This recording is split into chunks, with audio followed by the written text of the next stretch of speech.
Bonjour, je suis Caroline Charrier et je suis la réalisatrice d'Horatio, qui est en compétition internationale au Festival du film d'animation d'Annecy.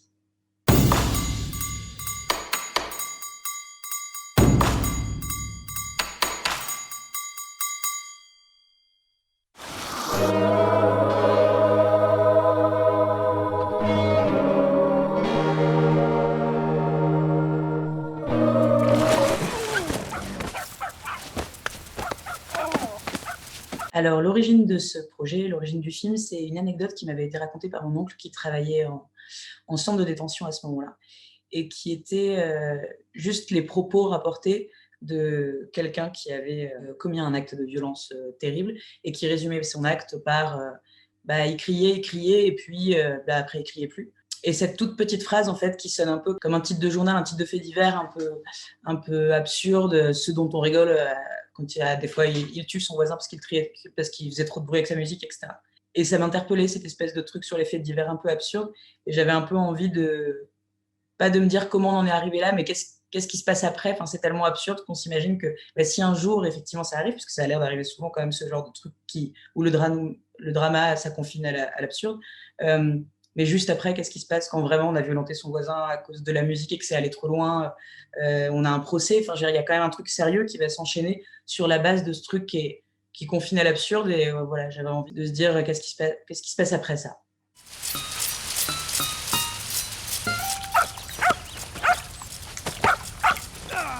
La violence, je pense, comme tout acte démesuré, n'est jamais gratuit et c'est jamais irraisonné.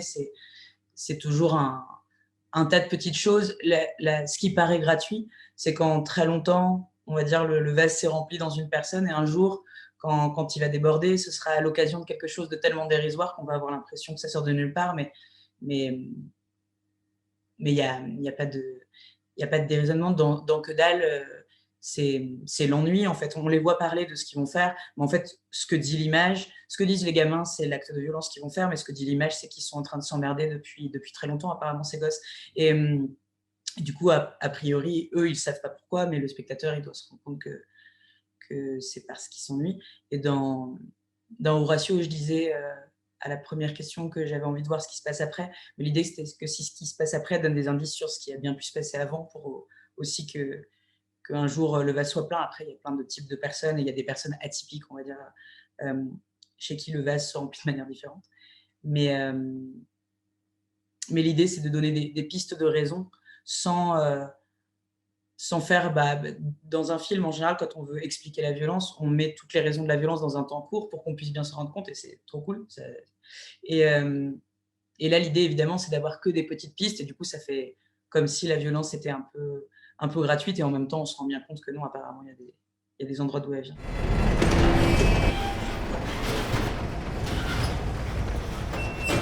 La justice, je dois avouer que j'avais fait un stage quand où en fait on m'avait laissé, j'avais fait un stage dans un palais de justice et en fait la personne ne s'occupait pas de moi du tout parce que savait pas quoi faire et du coup je passais ma journée dans les salles à voir les gens défiler et j'avais un souvenir assez marquant de ça parce que finalement j'avais passé pas mal de jours dans les salles d'audience, mais pas des salles d'audience de crimes graves, mais mine de rien après du coup j'ai été regarder des trucs en- quand j'écrivais le film. Et pour la justice, il se trouve qu'au moment où j'écrivais le film, on avait une sorte de tout petit projet qui s'est pas fait à la fin, d'essayer de faire de l'animation dans un centre de détention dans le sud francilien. Et du coup, ce qui m'a permis d'y mettre les pieds plusieurs fois. Après, dans le film, techniquement, l'idée c'est que le personnage de Guillaume, parce que le film s'appelle Horatio, mais le personnage principal, on dit jamais son nom, mais du coup dans mon cœur il s'appelle Guillaume, et dans le script, vit ces différents endroits de manière assez passive et comme une prise en charge euh, presque comme une autre, on va dire. C'est quelqu'un qui se fait beaucoup emmener d'endroit en endroit. Et le fait que ce soit poisseux, etc., c'est un peu tout ce qui nous gêne quand on nous met dans un nouvel endroit, mais finalement quel qu'il soit, et qu'on n'est pas habitué, on ne trouve pas nos repères, et du coup on n'est pas content parce que les textures ne sont pas les mêmes, parce que les sons ne sont pas les mêmes. Et oui, c'était ça que je faisais passer plus. C'est parce que ce jour-là, il faisait très beau et chaud. Mais je voulais être tranquille. Mais lui, il était en colère contre moi. Et il gueulait. Qu'est-ce qu'il gueulait? Je déteste quand on gueule comme ça. Alors j'ai frappé. J'ai frappé. Et après... Bah, l'écriture à la première personne, c'était assez évident parce que c'était le propos qu'on m'avait rapporté, que mon oncle m'avait rapporté, qui était la voix de cette personne. Et du coup, comme c'était le début de l'écriture, en fait, j'ai juste étoffé finalement cette toute petite phrase que j'avais entendue et qui parlait avec un jeu. Et du coup, ça s'est imposé assez naturellement. Et, et le casting, en fait, au début, on castait des acteurs.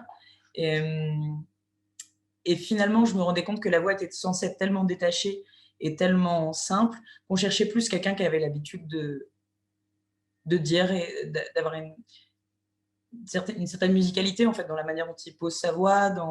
En fait, on cherchait plus un son que, qu'un jeu d'acteur, puisque le jeu d'acteur est très minimal. Et finalement, comme donc, Marv Spider-Z, il fait c'est un rappeur et c'est un rappeur qui parle beaucoup. Enfin, c'est vraiment, il a un phrasé très parlé dans ses sons. Et du coup, il y avait une espèce d'évidence il avait l'habitude de murmurer dans un micro et de vraiment juste laisser couler les phrases et qu'elles soient jolies à entendre. En fait, ça a marché comme ça. Maman m'en a jamais voulu pour Horatio. Elle disait toujours: T'es le fils que je vois le plus. Les gens, tu sais comment ils m'appellent maintenant? Ils m'appellent la mère du meurtrier. parfois, j'ai même l'impression que ça la rendait contente. Le personnage de la mère, pour le coup, il est vraiment accepté comme caricatural. Et c'est aussi un personnage que je voulais, parce que j'avais beaucoup de mal à défendre quand je parlais du film, c'était le fait que Guillaume n'évolue pas, qu'il soit le personnage principal, qu'il soit exactement le même au début et à la fin. On aime bien qu'il y ait une progression des personnages dans les films et qu'au début, il soit un peu comme d'un côté et puis après, ils aient appris quelque chose dans le temps du film. Et je voulais vraiment que ce soit juste un mec qui reste pareil, c'est-à-dire qui est comme ça au début, qui est comme ça à la fin et qui va absolument rien apprendre de tout ce qui lui arrive, je trouve.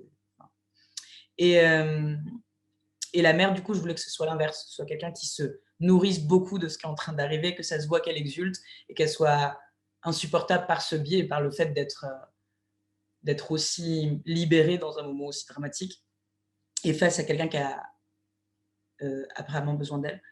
Et de forcer la caricature jusqu'au bout. Et du coup, on a même ses vêtements sont de plus en plus, les couleurs sont de plus en plus criardes. Elle a de plus en plus de bijoux. Elle a des cheveux de plus en plus rouges et coiffés de manière de plus en plus excentrique. On avait vraiment envie de pousser le curseur. Donc, on l'a écrit vraiment comme un personnage ouais, assez caricatural pour que dans un temps court, on comprenne très bien ce qu'on voulait dire d'elle.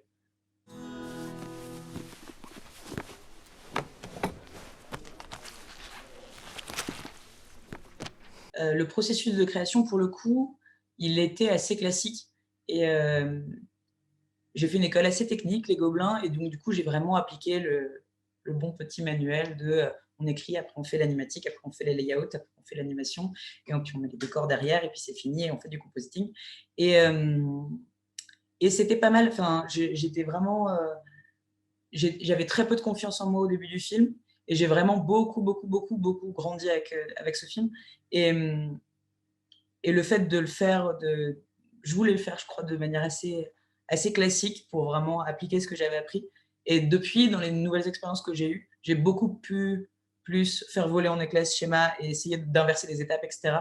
Mais là, vraiment, ça a été finalement assez classique, donc il n'y a pas grand-chose d'intéressant à en dire. Quand je suis sorti, c'était génial. Les références artistiques, principalement l'influence, c'est les copains, parce que c'était les gens de ma promo à Gobelins qui on a fondé un collectif et puis on a toujours un peu continué à travailler ensemble.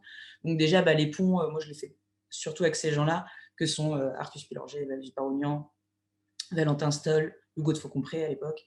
Sinon, moi c'est beaucoup la peinture et la couleur qui m'intéressent. Donc du coup, j'aime beaucoup des peintres, je sais pas, comme Vallotton, etc. Et j'aime beaucoup l'attention à la couleur.